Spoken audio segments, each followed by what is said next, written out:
देखो एक्सटीरियर में चेंजेस बहुत ज्यादा नहीं है। चारों तरफ आप जहां भी देखेंगे वहां पर आपको लेदरेट ट्रीटमेंट देखने को मिलने वाला है। भाई रियर में अगर आप आते हैं यहाँ पर भी कोई बड़ा चेंज आपको नहीं मिलने वाला। इतना छोटू सा क्वार्टर ग्लास दिया गया है। तो 2020 में लॉन्च होने के बाद आखिरकार निसान मैग्नाइट को एक मेजर अपडेट मिल गया है। कंपनी ने इसको फेसलिफ्ट वर्जन में लॉन्च कर दिया है और इसकी कीमत से थोड़ा सा सरप्राइज कर दिया है। इसके एक्सटीरियर और इंटीरियर में कई बदलाव किए गए हैं, कई फीचर्स एड ऑन किए गए हैं। उसके बाद भी कीमत को पहले जैसा ही रखा है, यानी इसकी कीमत बेस वेरिएंट के लिए अभी भी शुरू होती है 6 लाख रुपए से। हालांकि जो टॉप मॉडल है वो 11.5 लाख रुपए तक चला जाएगा। देखो एक्सटीरियर में चेंजेस बहुत ज्यादा नहीं है, लेकिन इसमें कुछ ऐसे फीचर्स जरूर एड ऑन किए गए हैं जो कि सेगमेंट की किसी गाड़ी में आपको देखने को नहीं मिलने वाले। तो उन फीचर्स पर हम बाद में बात करेंगे, पहले इसके एक्सटीरियर की डिटेल आपको बता देते हैं। सबसे पहली चीज, एक नया कलर एड ऑन किया गया है जिसको नाम दिया गया है सनराइज कॉपर ऑरेंज। अब क्या चेंजेस किए गए हैं? बहुत ज्यादा चेंज आपको नहीं दिखने वाले। देखो जो ग्रिल है वो पहले जैसी ही नजर आ रही होगी, लेकिन पहले के मुकाबले थोड़ी चौड़ी बनाई गई है। ब्लैक कलर का एलिमेंट आपको देखने को मिलेगा। आपको वही हेडलैम्प का सेटअप मिलने वाला है। बूमरैंग स्टाइल वाले ही आपको DRL मिलने वाले हैं। हालांकि जो फॉग लैंप है उनकी प्लेसमेंट थोड़ी सी जरूर बदली गई है और बम्पर भी थोड़ा सा आपको नए तरीके का नजर आने वाला है। 360 डिग्री कैमरा इसमें पहले से ही मिलता है, जिसकी वजह से निसान के लोगों के ठीक नीचे आपको कैमरा का प्लेसमेंट मिल जाने वाला है। अब थोड़ा सा साइड में चलते हैं और वहां पर दिखाते हैं कि क्या नई चीज है। ज्यादा कुछ नहीं है, बस जो अलॉय व्हील है ना उनका डिजाइन आपको नया मिलने वाला है। आप देखेंगे 16 इंच के ही आपको व्हील दिए गए हैं पहले की ही तरह, और C8 के ये टायर हैं 165/60R16। यहाँ देखेंगे निसान मैग्नाइट की बैजिंग आपको मिलने वाली है, और ये ORVM के नीचे भी आपको एक कैमरा की प्लेसमेंट मिलेगी और टर्न इंडिकेटर भी आपको यहाँ पर दिए गए हैं। कुछ इस तरह का आपको साइड लुक मिलने वाला है। जो डोर हैंडल्स हैं वो क्रोम में दिए गए हैं और उस पर रिक्वेस्ट सेंसर भी आपको मिलने वाला है। इस बार कंपनी ने एक और चीज़ इंटरेस्टिंग दी है, वो है इसकी चाबी से रिलेटेड। क्या क्या है कि इसमें अब आपको चाबी से बार बार लॉक अनलॉक करने की ज़रूरत नहीं है। आप सिंपली गाड़ी के पास आएंगे तो ये गाड़ी अनलॉक हो जाएगी, अगर दूर चले जाएंगे तो गाड़ी लॉक हो जाएगी। इसके अलावा आप 60 मीटर की दूरी से ही इस गाड़ी का इंजन स्टार्ट कर सकते हैं और AC वगैरह ऑन हो जाएगा, गाड़ी चिल हो जाएगी। गर्मियों में फीचर बहुत ज्यादा काम आता है। रियर लुक पे चलते हैं, रियर में क्या मिल जाता है वो भी आपको दिखा देते हैं। तो भाई रियर में अगर आप आते हैं यहाँ पर भी कोई बड़ा चेंज आपको नहीं मिलने वाला। देखो वैसा ही वाइपर है, वैसा ही विंड स्क्रीन है, डिफॉगर मिल जाएगा, शार्क फिन एंटेना मिल जाएगा, हाई माउंटेड स्टॉप लैम्प मिल जाएगा, और जो बूट लिड है वो भी सेम है, और जो बम्पर है वो भी पहले जैसा ही है। चेंज कहाँ है? इसकी टेल लाइट्स में। जिसके अंदर का डिज़ाइन है, जो लाइटिंग एलिमेंट है वो एकदम नया दिया है। एक बार बूट खोल के दिखा देता हूँ, बूट स्पेस हम दिखाते हैं।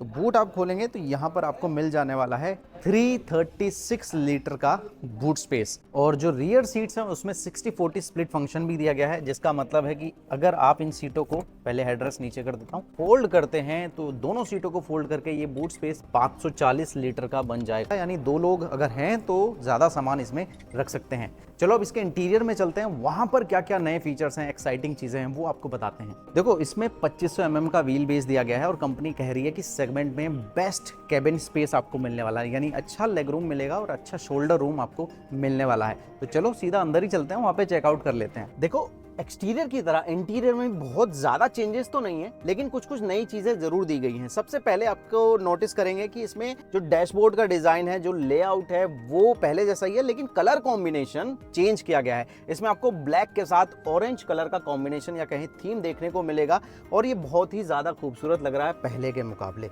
बाकी अगर इसके टच स्क्रीन के साइज की बात करो, इसके AC के कंट्रोल की बात करो, इसके स्टीयरिंग के साइज की बात करो, स्टाइल की बात करो, डिजाइन की बात करो, या AC वेंट्स के डिजाइन की बात करूं, वो पहले जैसे ही रखे हैं।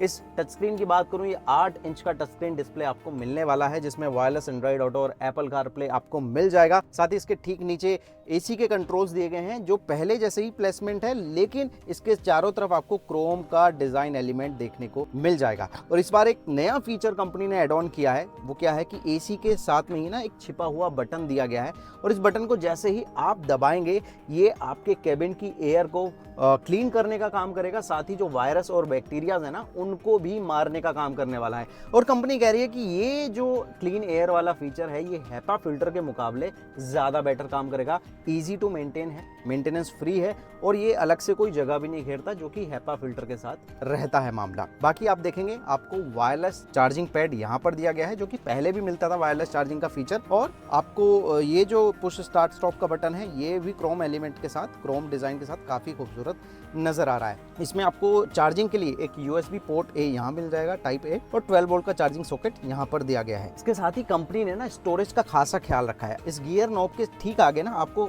सामान रखने की जगह दी गई। इसके अलावा आप देखेंगे यहाँ पर दो कप होल्डर दिए गए हैं, वहाँ पर आप सामान रख सकते हैं। जो आर्म रेस्ट दिया गया है उसमें भी आपको स्टोरेज मिल जाती है, वहाँ भी आप सामान रख सकते हैं। साथ ही आप देखेंगे ग्लव बॉक्स है, उसमें भी आपको 19 लीटर की जगह मिलने वाली है, जिसमें अलग अलग कंपार्टमेंट दिए गए हैं, आप अपना सामान रख सकते हैं। साथ ही जो डोर पॉकेट्स हैं उसमें आप देखेंगे कितनी स्टोरेज है, 1 लीटर की बोतल को आप इजीली रख सकते हैं। उसके ऊपर भी फ़ोन वगैरह रखने की जगह आपको दी गई है, आप यहाँ पर प्लेस कर सकते हैं। बाकी आपको ये 7 इंच का मिल जाता है ड्राइवर डिस्प्ले और 8 इंच का ये टच स्क्रीन आपको दिया ही गया है। साथ ही आप देखेंगे ये ऑटो डिमिंग IRVM दिया गया है और उसकी खासियत है कि मिररलेस डिज़ाइन में है, जो कि बहुत ही ज़्यादा खूबसूरत नज़र आता है। इसके साथ ही देखो 360 डिग्री कैमरा तो इसमें दिया ही गया है पहले की तरह, लेकिन एक और चीज़ नहीं दी गई है, वो है 360 लेदरेट ट्रीटमेंट, यानी चारों तरफ आप जहां भी देखेंगे वहां पर आपको लेदरेट ट्रीटमेंट देखने को मिलने वाला है। तो ये सारी चीज़ें हैं जो कि इस बार निसान मैग्नाइट में नहीं है या फिर कैरी ओवर की गई हैं पुराने वर्जन से ही। आप देखेंगे ये CVT गियर बॉक्स है अगर आप टर्बो पेट्रोल वाला इंजन ऑप्शन लेते हैं। बाकी इसमें आपको मैनुअल ट्रांसमिशन भी मिलेगा और अगर आप नेचुरली एस्पिरेटेड वाला वर्जन लेते हैं तो आपको AMT गियर बॉक्स का ऑप्शन भी मिल जाने वाला है। अब चलते हैं इसकी रियर सीट पे, देखते हैं क्या क्या मिलेगा। तो भाई हम आ गए हैं इसके रियर सीट में, वहां क्या क्या मिलता है बता देता हूं। देखो लेग रूम डिसेंट मिलता है, लेकिन ज्यादा बेटर करने के लिए ना इसमें सीट में देखो यहाँ पर गहराई दी गई है, दिख रही है।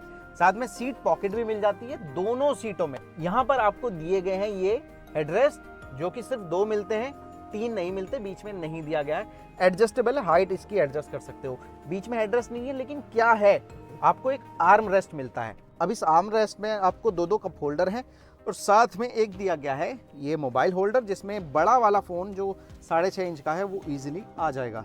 इसके अलावा आपको यहाँ पर AC वेंट दिए गए हैं, जिसकी स्पीड को भी, फैन की स्पीड को यहाँ से कंट्रोल कर सकते हो। नीचे टाइप C चार्जिंग पोर्ट भी दिया गया है। यहाँ बीच में कोई हम्प नहीं है, यानी उबड़ खाबड़ जैसा कुछ नहीं है, ताकि जो बीच वाला बंदा है ना वो इजीली यहाँ पर बैठ सकता है। 3 लोग आराम से बैठ सकते हैं, कोई बड़ी परेशानी नहीं होने वाली। हालांकि अगर कोई लंबा बंदा बैठा है उसको थोड़ा सा हेड रूम में परेशानी आ सकती है, मैं तो फिर भी नॉर्मल हाइट का हूँ। यहाँ पर लाइट दी गई है जो कि LED नहीं है, पीली वाली लाइट है। यहाँ पर एक ये वाला हैंडल मिल जाता है, साथ ही पावर विंडोज मिल जाती है और ये बड़ा सुंदर सा टच दिया गया है। और आपको ये बोतल रखने के लिए भी यहाँ पर ठीक ठाक सा स्पेस मिल जाता है। और ये जो जगह है इसमें आप अपने कॉइन्स वगैरह या चाहे तो थोड़ी देर के लिए फोन को टिका सकते हैं। ये चीजें आपको रियर सीट में दी गई हैं। कुल मिलाकर 3 लोग आराम से बैठ सकते हैं। और एक चीज दिखाऊं भाई, ये जिसको कहते हैं क्वार्टर ग्लास, क्वार्टर मतलब गांव की भाषा में जिसको पौवा बोल देते हैं, भाई वही वाला सीन है। इतना छोटू सा क्वार्टर ग्लास दिया गया है कि मुझे देख के हंसी आ रही है, लेकिन कोई नहीं भाई, डिजाइन एलिमेंट है, कुछ को पसंद आएगा कुछ को नहीं आएगा। देखो इंजन ऑप्शन की बात करूँ तो कोई चेंज नहीं किया गया है, वही दोनों ऑप्शन मिलने वाले हैं, 1 लीटर नेचुरली एस्पिरेटेड और 1 लीटर टर्बो। जो पहला इंजन ऑप्शन है वो देगा 72 PS और 96 Nm।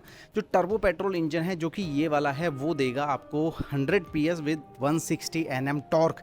गियर बॉक्स के ऑप्शन भी बिल्कुल सेम है, 5 स्पीड मैनुअल, AMT और CVT सिर्फ टर्बो के साथ आपको मिलने वाला है। और अगर माइलेज की बात करूं तो हाईएस्ट जो माइलेज आपको मिल सकता है जो कि मैनुअल ट्रांसमिशन के साथ आपको मिलेगा नेचुरली एस्पिरेटेड पेट्रोल इंजन के साथ, वो है 20 kmpl तक का। तो ये थी निसान मैग्नाइट फेसलिफ्ट, जिसको ज़्यादा फीचर लोडेड बनाया गया है, ज़्यादा सेफर बनाया गया है। इंजन में कोई चेंज नहीं किया है, लेकिन कुछ ऐसी चीज़ें ज़रूर दी गई हैं जो कि सेगमेंट की बाकी गाड़ियाँ आपको ऑफर नहीं करती हैं। प्राइसिंग मैं ऑलरेडी बता चुका हूँ, 6 लाख रुपए से शुरू होती है और 11.5 लाख रुपए एक शोरूम तक चली जाती है। कैसी लग रही है आपको ये नई निसान मैग्नाइट? एक बार कमेंट में बताओ, क्या आपको अब ये ज़्यादा बेटर ऑप्शन लग रहा है, ज़्यादा वैल्यू फॉर मनी लग रहा है, या फिर अभी भी आपको ये पसंद नहीं आया है? जो भी आपकी राय है वो कमेंट में हमें लिख देना, या फिर कोई सवाल है तो वो भी हमसे पूछ लेना। Thank you so much.